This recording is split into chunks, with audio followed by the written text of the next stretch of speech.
Welcome back to Case of the Sunday Scaries. I'm Elise, and it is officially the start of spooky season. The weather's getting a little colder, everyone's getting their pumpkin spice lattes, and I am finally finished talking about Ted Bundy. I could not be more happy to be done with that series.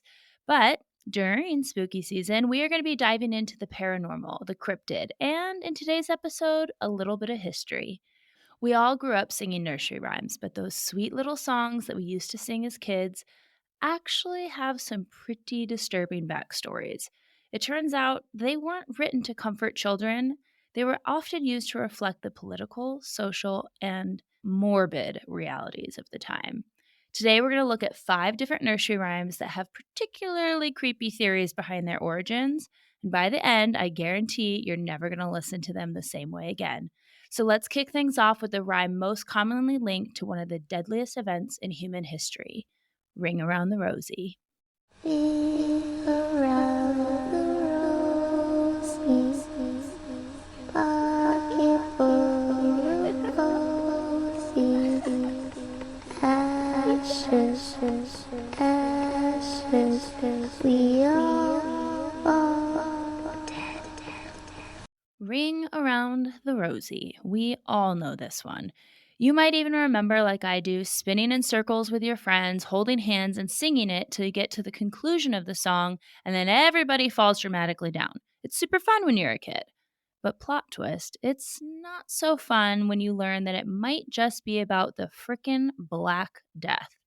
Yeah, that's right. You were unknowingly playing a plague game as a child.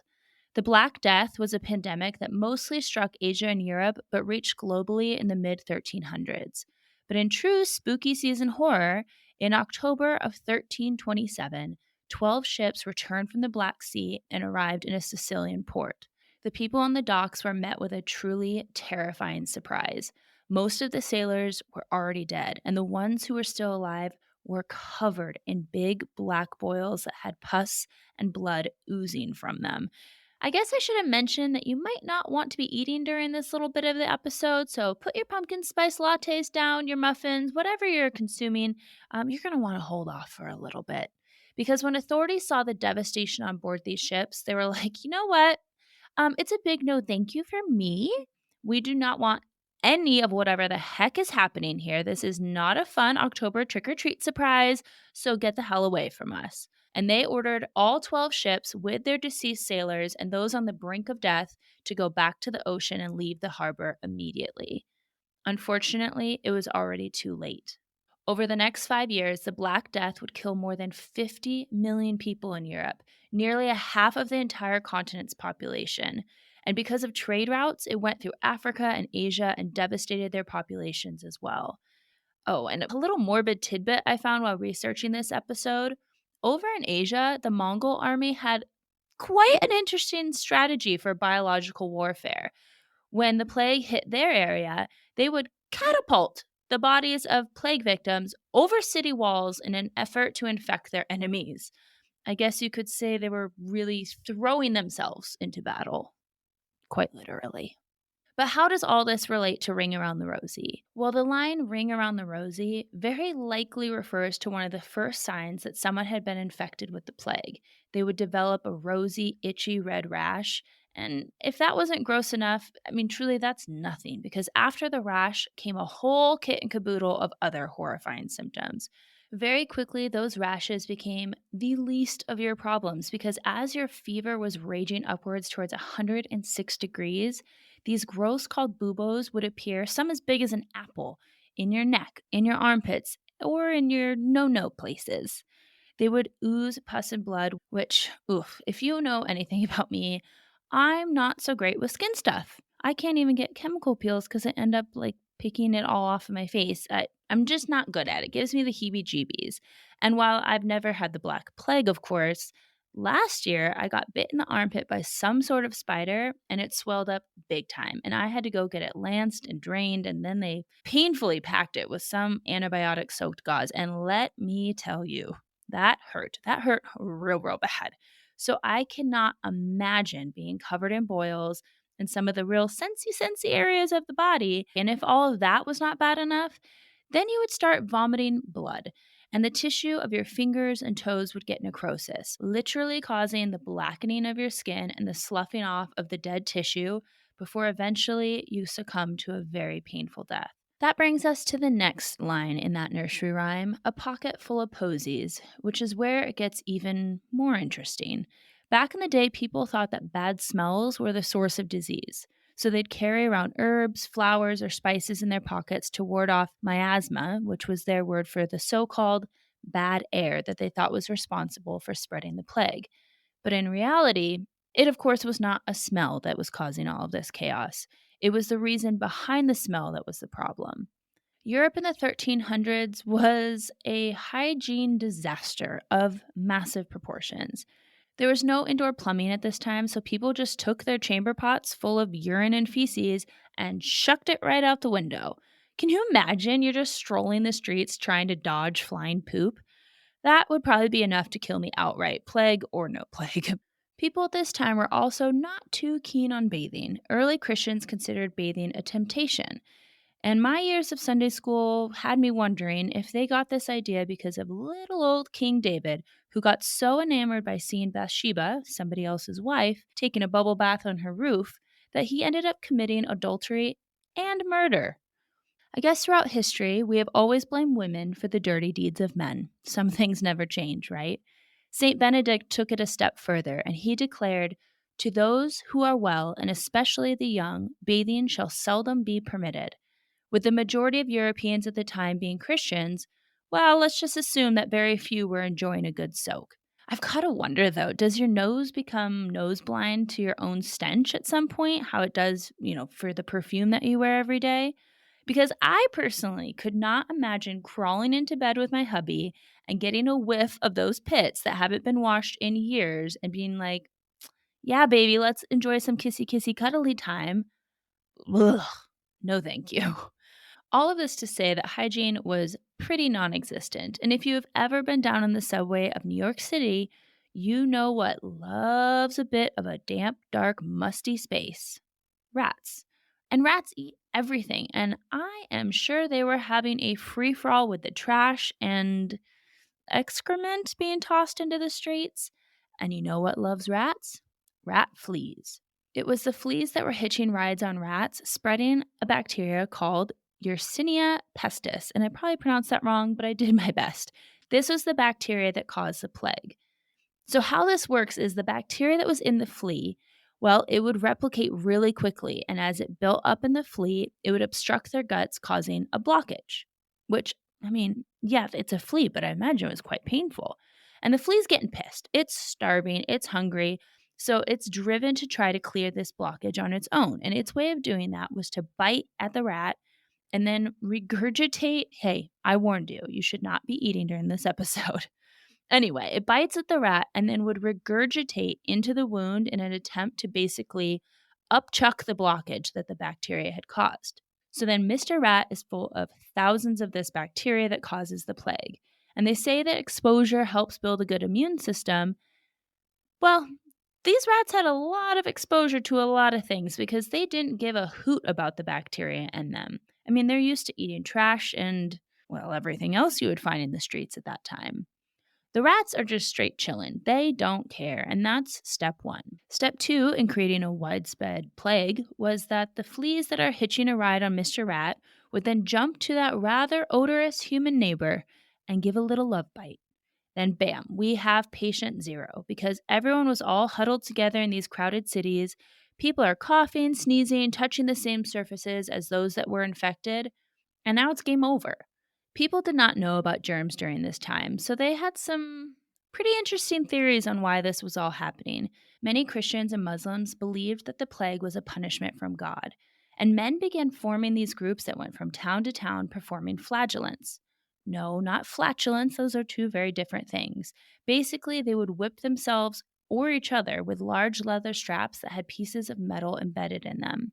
They would perform this offer of penance to God 3 times a day for 33 days and then move on to the next town, hoping that their sacrifice would make up for the sins of the town and remove the punishment from God.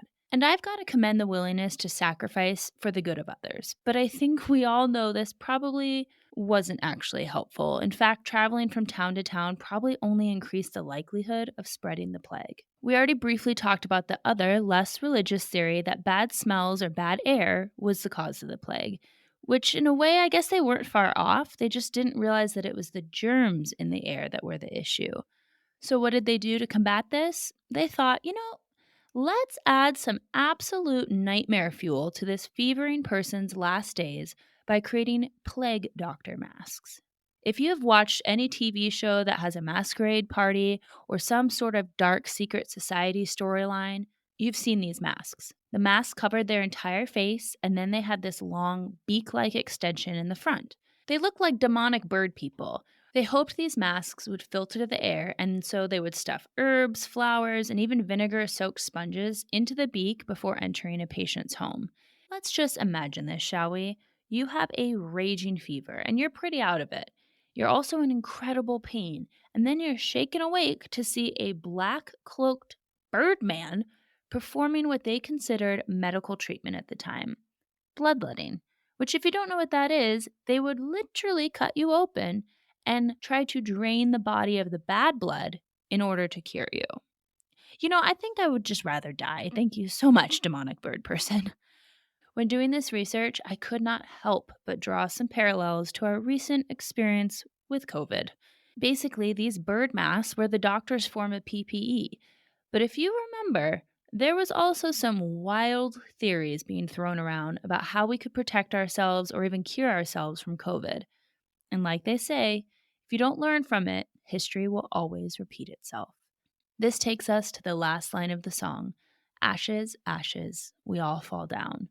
When we sing it as children, we all playfully fall to the ground in a heap of giggles. But that last line is actually referring to the millions of people that would literally fall down dead from the Black Death.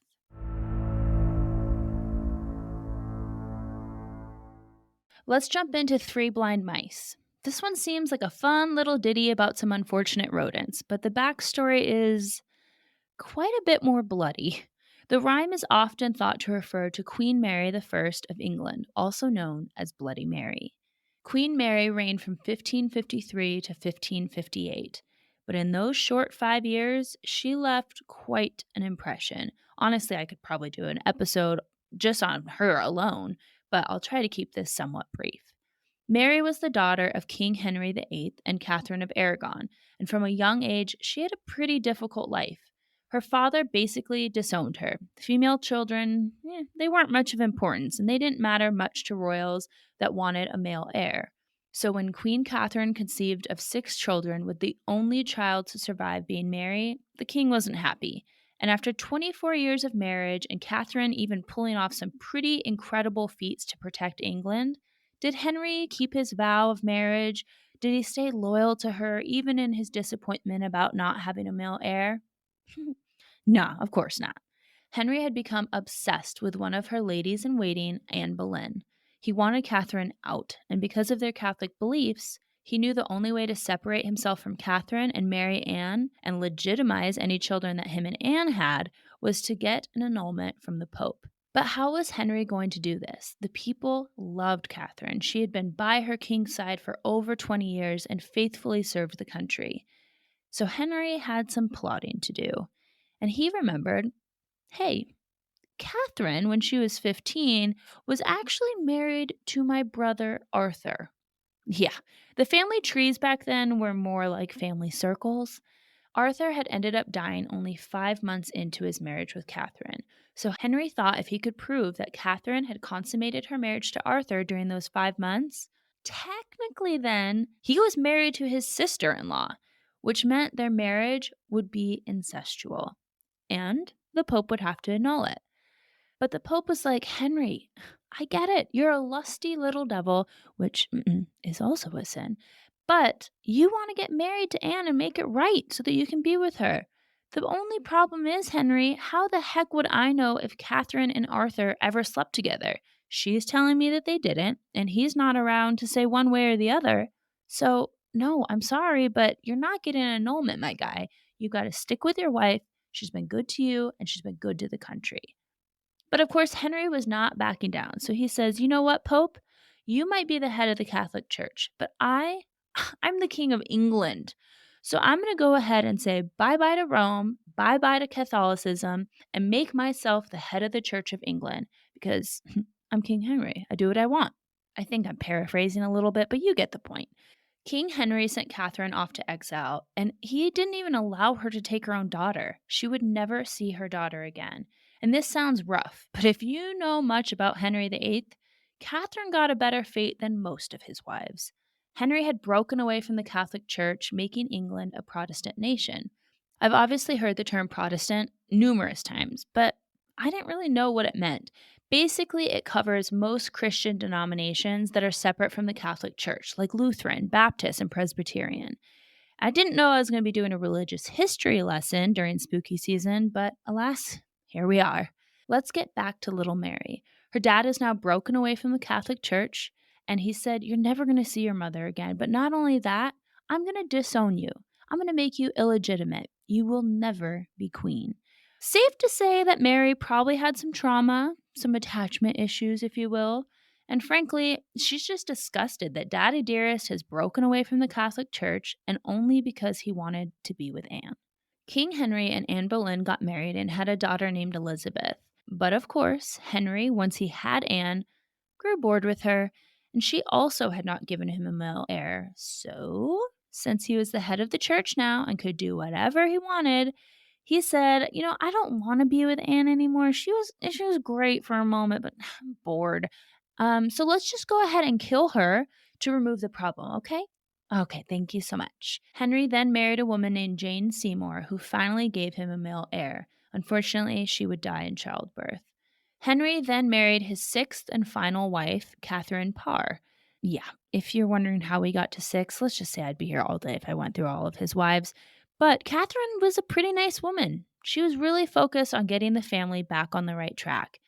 Henry had his male heir, so she convinced him why not reinstate Mary and Elizabeth as legitimate children, just in case something happens to your son. And Henry agreed. When King Henry died, Mary's half brother took the throne, but he was a little bit worried about what would happen to him if he passed away, what would happen to his country. So he wrote up a will, and he illegitimized both of his half sisters, Mary and Elizabeth, because he did not want Mary, a strict Catholic, potentially undoing all the work that he and his father had done and try to restore Catholicism to England. Well, his reign wouldn't last long because he actually died at the age of 15. So someone else gets named queen because of what he had written in his will, and the people are like, "Who the heck is this lady? She's not even a royal. We don't know her. She can't sit with us." So a bunch of Mary's supporters put together a militia, and Mary was restored to court and became the Queen of England. You can imagine Mary, now the Queen of England, was very quick to attempt to restore England back to Catholicism. She believed that this was her holy mission. This is why she was put on this earth. But my oh my, what people will do in the name of God. During her reign, she would order the murder of around 300 Protestants, burning them at the stake for trying to get in the way of her holy mission. That's where she would end up with the nickname Bloody Mary, and I guess you could say that Mary had quite a fiery temper. All right, that was a bad joke. But let's get back to the rhyme.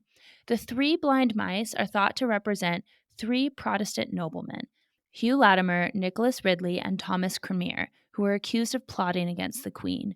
These men were prominent figures in the Protestant Reformation, and their blindness in the rhyme was not because they were physically blind, but they were metaphorically blind to what their fate would be if they went against Bloody Mary. So next time you hum that little tune, just remember it's not about some unlucky rodents. It's a really dark reminder of the human cost of religious conflict. And speaking of Bloody Mary, this queen became so notorious that her legend outlived her in more ways than one. You've probably heard of the Bloody Mary game, right? The one where you turn off all the lights and say her name into a mirror 3 times, hoping that she doesn't appear to haunt you. It's a spooky sleepover classic, but it's rooted in the real fear and brutality that Mary left behind. The irony of all this was that Queen Mary's actions actually made life so much worse for Catholics in England. When Queen Mary passed away and her half sister Elizabeth became queen, she reversed all of Mary's policies and pushed the country towards Protestant beliefs. Mary is not remembered for succeeding in her believed holy mission to return Europe to Catholicism. She's remembered for failure and bloodshed. All right, keeping it in Europe, let's tackle London Bridge is Falling Down. Seems harmless, right? Just a song about a bridge falling apart, poor construction, perhaps. Ooh, no. The theories behind this rhyme are so much creepier than that, and possibly even included human sacrifices. The original London Bridge was built by the Romans around 50 AD as part of their road network. But bridges obviously don't last forever, especially those built back then. And this one was no exception. Over the following centuries, the bridge kept getting damaged and then rebuilt and damaged and rebuilt. Especially the wood version of the bridge, in particular, obviously couldn't stand a chance against fires, the attacks from Vikings, and regular wear and tear. Which brings us to one of the more chilling theories behind the rhyme. Some historians believe that the phrase London Bridge is falling down might actually refer to destruction by the Vikings. In 1014, the Viking leader Olaf Haraldsson is said to have led an attack on London, during which they literally pulled down the bridge. Imagine that. Vikings coming in, all muscles and beards and horned helmets, ripping this bridge apart with ropes like it was their own personal game of Jenga. But oh, it gets so much darker because another theory is that the rhyme might hint at human sacrifices. And I know that sounds like something straight out of a horror movie, but ancient bridge building rituals were thought to involve burying people, usually children, alive within the foundation to win favor with the gods, and that the soul of the person buried there would protect the bridge and ensure its strength. According to this legend, the phrase, build it up with silver and gold, in the rhyme refers to the hope that riches could replace the need for, well, burying innocent children in the foundation.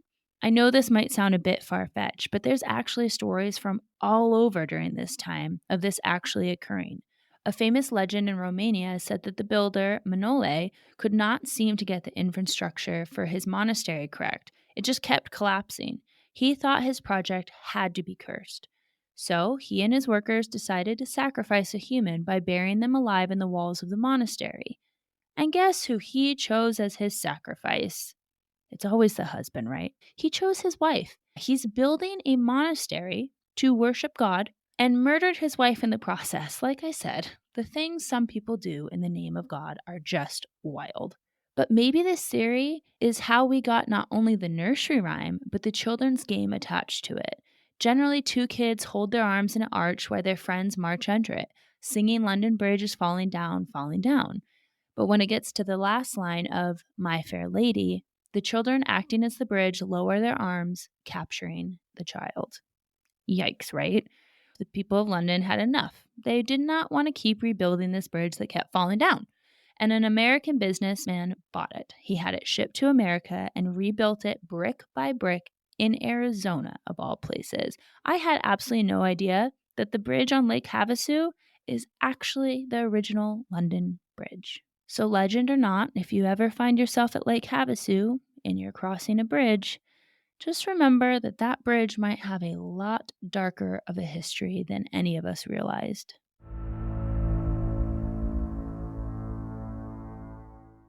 I want to move on to the nursery rhyme Jack and Jill. In it, it says that Jack and Jill went up a hill to fetch a pail of water. Jack fell down and broke his crown, and Jill came tumbling after. Seems like this is just about two kids going up a hill and then having a little tumble trying to get the water bucket back down the hill. Innocent enough, right? Wrong again. One of the most popular theories about this nursery rhyme is that it's a cleverly disguised story of a really grotesque scene during the French Revolution. Jack is said to represent King Louis XVI of France, while Jill, she plays the role of his infamous wife, Queen Marie Antoinette. You might remember Marie Antoinette as the queen who allegedly said, "Let them eat cake," in response to the starving peasants in her country who couldn't even afford bread. She was more than a little out of touch with the needs of her people, and she was perfectly fine snacking on decadent meals, wearing lavish dresses, having the finest of jewels, but could not be bothered to care about the people in her country not having enough money for even a loaf of bread to feed their families. Marie Antoinette was not exactly winning any popularity contest, and these two spent in excess, and they left their country in dire straits and absolute crippling poverty. The people had enough and they started a revolution against the monarchy. In June 1971, the royal family attempted to flee France, hoping that they could escape the people whose lives that they had ruined and that were more than a wee bit mad at them. They ended up getting caught, and this little misadventure fueled public outrage. People looked at it like, what the heck? These people got us into this mess, and instead of sticking with their country and pulling us back out of this, they run away in the night like scared little children. Nah, we can't have this in our country. Fast forward to January 21st, 1793. King Louis was put on trial for treason. He had fled his own country to avoid consequences, which really just led to even worse consequences when he was found guilty and sentenced to death by guillotine. When the executioner swung the blade, it marked the end of his reign and the loss of his crown, both literally and figuratively. As for Marie Antoinette, her fate wasn't much better. After Louis's execution, she was imprisoned and tried for, a lot of accusations, including treason, conspiracy, and even tried for that infamous let them eat cake quote, which history is a bit unclear if she actually said those words, but she went down with one of the most out of touch and famous quotes in history. On October 16th, 1793, after a very speedy trial, Marie Antoinette was sentenced to death. On her way to the guillotine, she very famously stepped on the executioner's foot and reportedly said, "Pardon me, sir." And after those words, well, her head also went tumbling down after her husband's. And last but not least, we've got Hickory Dickory Dock. On the surface, it's just a rhyme about a mouse running up a clock, getting scared when it strikes, and running back down. But one theory ties it back to where we started today's episode, the Black Death. Yep, we've got to talk about those rats again. The theory goes that the rhyme could represent the way rodents thrived during the plague, scurrying through the streets and spreading disease. People couldn't see the invisible threat creeping into their cities, their streets, and ultimately their homes, much like the mouse scurrying up a clock went unnoticed. That is, until it was too late. The clock striking was the symbol of time running out. Just as quickly as the mouse ran up the clock, he ran back down and left death in its wake. And there you have it. We've now uncovered 5 seemingly innocent nursery rhymes that have pretty dark historical backstories. I am sure there is plenty more where that came from, so if you know of any, be sure to share them in the comments or on the Sunday Scaries Instagram page. And maybe next time you hear a nursery rhyme being sung by children, take a moment to ponder the history behind those catchy little tunes, and maybe you'll think twice before singing them to your own kids. Thank you for joining me on this spooky journey through nursery rhyme history. If you've enjoyed this episode, don't forget to rate, review, and follow whether you're listening on your favorite streaming platform or checking it out on YouTube. I will be back for another spooky season episode, but as always, until then.